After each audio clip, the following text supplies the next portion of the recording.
उत्तर प्रदेश और देश के जहां भी इनकी सरकार है। मैं लंबे समय से प्रयास कर रहा हूं, रास्ते खोज रहा हूं किस तरह से हम इनको रोक पाए।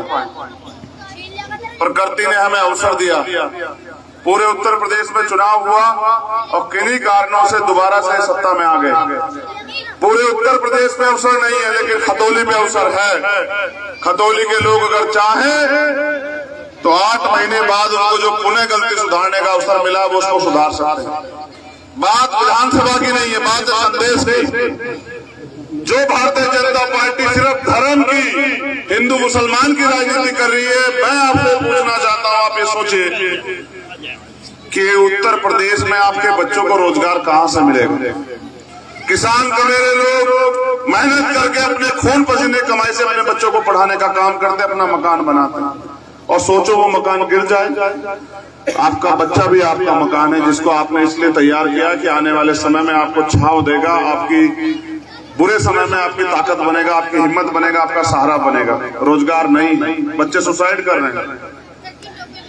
अगर कोई भर्ती होती भी है, पहले तो आ नहीं, अगर भर्ती आ जाए तो कितनी गजब की बात है कि पेपर लीक हो जाता है, एक भर्ती नहीं करा पाए और कहते कानून व्यवस्था बहुत अच्छी है। सारी भर्तियों में पेपर लीक। जो पढ़ने वाले जिम्मेदार नौजवान है, तैयारी कर रहे हैं, वो फेल हो जाते हैं, और जिनके घर चुपचाप पैसों में पर्चे पहुंच जाते हैं वो लोग पास हो जाते हैं। फिर अगर थोड़े बहुत आगे बढ़ जाए तो उसमें घोटाले कर लेते हैं। एक भर्ती ऐसी नहीं जो विवादित बना रही हो। प्राइम मिनिस्टर कहते थे रोजगार देंगे, कहाँ है रोजगार साहब? सवाल करोगे तो देश विरोधी कहने लग जाएंगे। ऐसे हालात में महंगाई के कारण गरीब लोग जो हैं उनकी जेबें भी खाली हैं, और वो लोग जो उधार लिया उसको भी पूरा नहीं पाट पा रहे। और फिर किसी तरह से, मैं तो मदन भाई यहाँ खड़े मैं हंस रहा था जब मैं यहाँ के मुख्यमंत्री का, आदरणीय मुख्यमंत्री जी का बयान सुन रहा था वहां रामपुर में बैठ के। एक ऐसा शब्द अगर कहा हो किसानों के लिए, मजदूरों के लिए, कमेरों के लिए, किसी वर्ग के लिए, नौजवानों के लिए, महिलाओं के लिए अगर कहा हो तो आप बताओ अपने स्पीच में। बस जो जख्म उनके बंटवारा की वजह से मिले उनको करोते रहते, करो दो और कर दो और कर दो। मैं ये कह रहा हूं जब ये देश बन जाएगा तो जिन शहीदों ने इस देश के लिए बलिदान दिया उनको क्या जवाब देंगे हम लोग, आप बताओ। क्या शहीद आजम सरदार भगत सिंह ने, अशफाक उल्लाह खां और रुकमिल ने इसलिए इस देश की आजादी के लिए लड़ाई लड़ी थी कि जब ये देश बन जाएगा तो इसको टुकड़ों में ऐसे बांटा जाएगा। आप बताओ, हिंदू मुसलमान का दंगा करा के या हिंदू मुसलमान की बात करके किसके पेट में रोटी जा रही है? आप बताओ, किसकी राजनीति कामयाब हो रही है?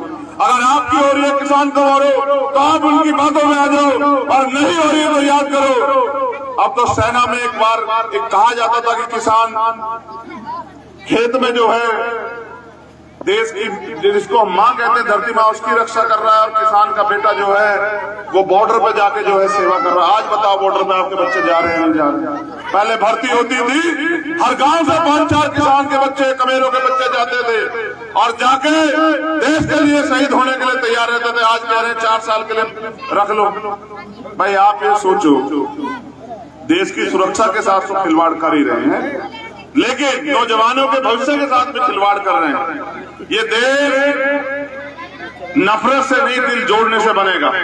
और जब आप नाकामयाब हो जाए तो आपको रास्ता खोजना चाहिए। हमने रास्ता खोजा, और हमने और जयंत भाई ने मिलकर रास्ता खोजा कि किसान और कमेरे अगर एकजुट हो जाएंगे और वो अपनी वोट का सही प्रयोग करेंगे तो उत्तर प्रदेश में नहीं देश में बदलाव हो जाएगा, ऐसा हमें पूरा भरोसा है। जिस दिन ये लोग अपनी वोट की वैल्यू को समझ के और एकजुट होकर भाईचारा बना के गांव-गांव से भारतीय जनता पार्टी को बूथ पे जो है इनकी जमात जब करके भेजेंगे, मैं मानता हूं इनका प्रधान भी नहीं जीत पाएगा। ये हमारी वोटों में सरकार में बैठे हमारे लोगों की, और सरकार में बैठ के हमारे लोग का इलाज कर रहे हैं। देखिए क्या गन्ने का मूल्य तय हो गया, किसानों तय हो गया।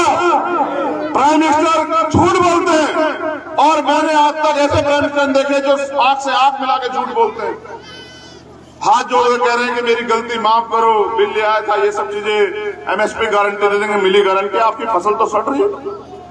मैंने तो उस दिन भी कहा था खतौली में आपसे कि पहले तो प्राकृतिक मार है, कुदरत भी हमारे साथ नहीं, कब ओला पड़ जाए, कब गैर टाइम बारिश पड़ जाए, कब सूखा पड़ जाए, फिर पशु घूम रहे हैं जो थोड़ी बहुत उगती उसको चढ़ ले जाते हैं।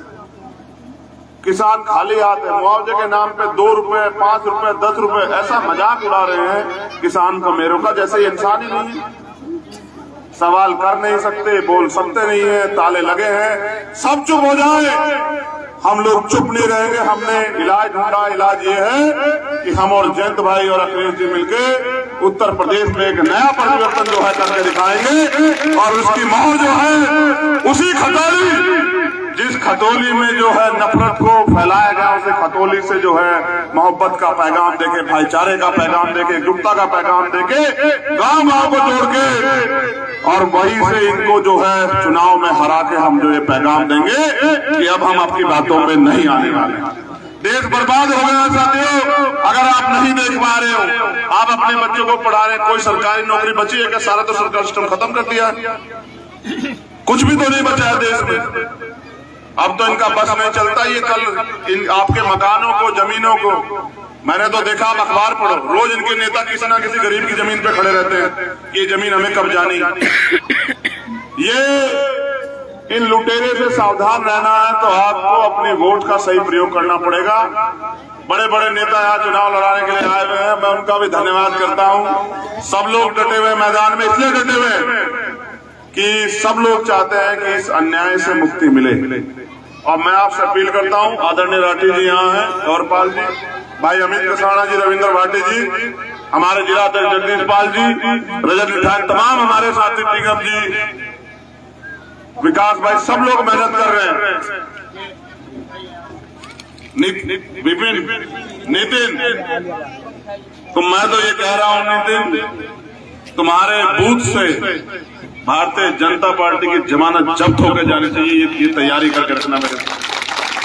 देखो, मैं आपको फिर कह रहा हूँ, चुनाव जीतने के लिए समीकरण होती है। मीडिया के साथी भी यहाँ खड़े,